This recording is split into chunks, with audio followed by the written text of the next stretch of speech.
Driving electric. In tonight's State of Our Roads, we break down the federal tax credit for electric vehicles and why experts say now is the time to give up gas-powered rides.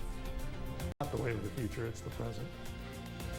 Going from gas-powered to an electric vehicle. Coming up in the State of Our Roads, how to take advantage of a special tax break if you're making the switch.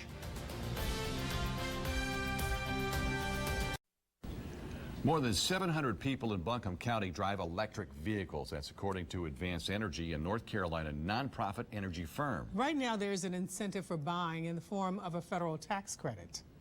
News 13's Lauren Brigman explores if it really saves you money in tonight's State of Our Roads. Left. I'm nervous, Francie. I've never driven an electric car before.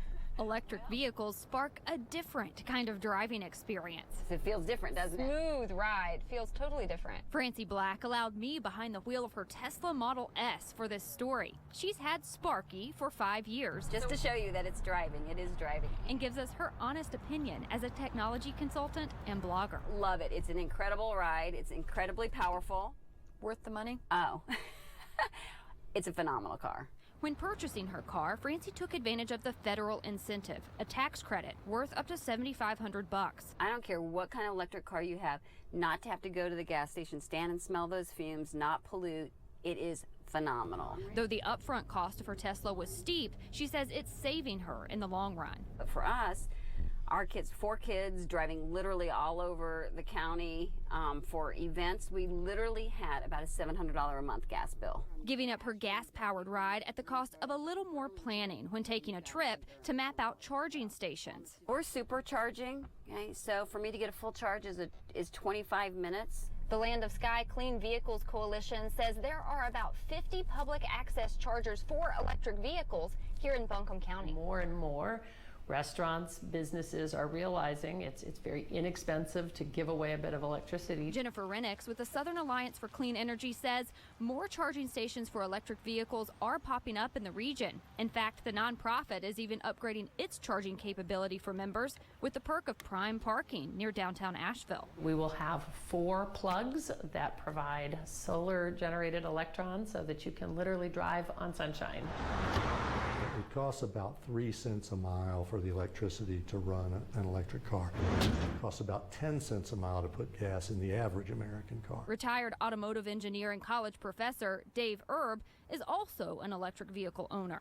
When asked why now is a good time to drive electric, he says it has been for about 6 years, ever since used electric vehicles started showing up online. You can buy used electric vehicles for $5,000. He says a new electric car typically costs upwards of $20,000. That tax credit exists so that the manufacturers can recover some of their development costs. As the tax credit phases out for manufacturers, which is now the case for Tesla, the asking price of electric cars is coming down. The good news is the credit is still available for other manufacturers. Just keep in mind, it is not a refund. If you owe $7,500, it'll take your taxes to zero. If you owe $3,500, it won't get you a $4,000 refund. Whether you're looking to better the environment, save on maintenance, or bypass fuel costs, an electric ride may be worth at least a test drive. Oh man, that was so fun.